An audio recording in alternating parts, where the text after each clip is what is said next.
Hi hello అందరికీ అందరూ ఎలా ఉన్నారు? నేనైతే బాగున్నాను. మీరందరూ కూడా శివయ్య ఆశీస్సులతో బాగుండాలని మనస్ఫూర్తిగా కోరుకుంటున్నాను.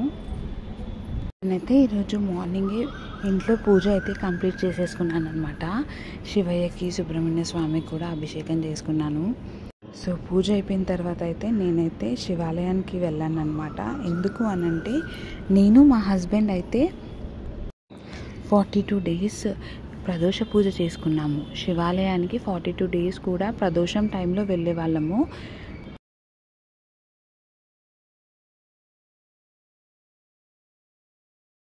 మనకి ఎంత వీలైతే అంత రోజు పంచామృతాలతో అనే కాదు, ఇలాగే చేయాలని కాదు, బట్ 42 days కూడా ప్రదోషం టైంలో వెళ్ళి శివయ్యకి నీళ్ళతో అయినా అభిషేకం చేసుకొని మన తహత్ తగ్గట్టు ఆయననైతే పూజించాలన్నమాట.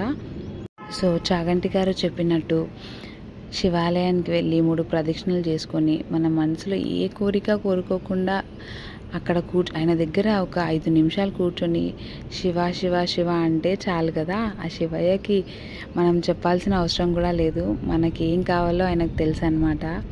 అంతే కదా. మేము కూడా అలాగే చేసాము 42 days కూడా. సో మొత్తం 42 days అయిన తర్వాత అయితే మా హస్బెండ్ అరుణాచలం వెళ్ళారు. యాక్చువల్లీ మేము 42 days చేసేటప్పుడు నేను ప్రెగ్నెంట్ అనమాట ఇప్పుడు. సో అప్పటికి నాకు 7th month పడలేదు.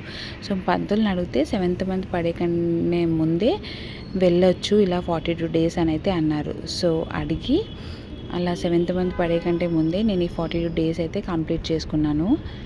అండ్ అక్కడ నుంచి మా హస్బెండ్ కరుంగలి మాలలు అయితే తీసుకొచ్చారు. నాకు తెలిసి అందరికీ తెలిసే ఉంటుంది కదా, ఈ మధ్యలో అందరూ కూడా ఈ మాలలు అయితే ధరిస్తున్నారు.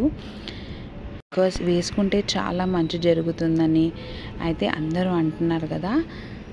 సో అది వేసుకునే ముందు శివయ్య దగ్గర పెట్టి అభిషేకం చేసుకుని వేసుకుంటే మంచిది అని అన్నారనమాట. సో వచ్చిన తర్వాత అయితే వెళ్ళడానికి కుదరలేదు. అందుకని ఈరోజు మార్నింగే వెళ్ళి అభిషేకం చేయించుకొని తీసుకురావాలైతే అనుకున్నాను అనమాట. అలాగే మంచిగా ఈరోజు అయితే శివయ్య దగ్గర మాలలు అయితే పెట్టి పంచామృతాలతో అయితే అభిషేకం చేశాను.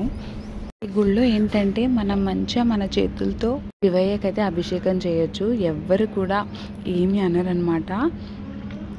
సో మనకి మన చేతులతో అలా అభిషేకం చేస్తే చాలా మంచిగా అనిపిస్తుంది కదా. నేను 42 days కూడా ఈ గుడికే వెళ్ళాను.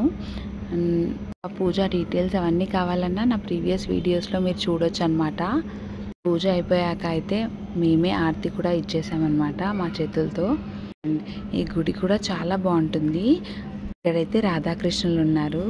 రాధాకృష్ణులు ఉన్న తర్వాత పక్కన శివుడు ఉంటాడనమాట. అండ్ దాని తర్వాత వచ్చేసి దత్తాత్రేయ స్వామి ఉంటారు.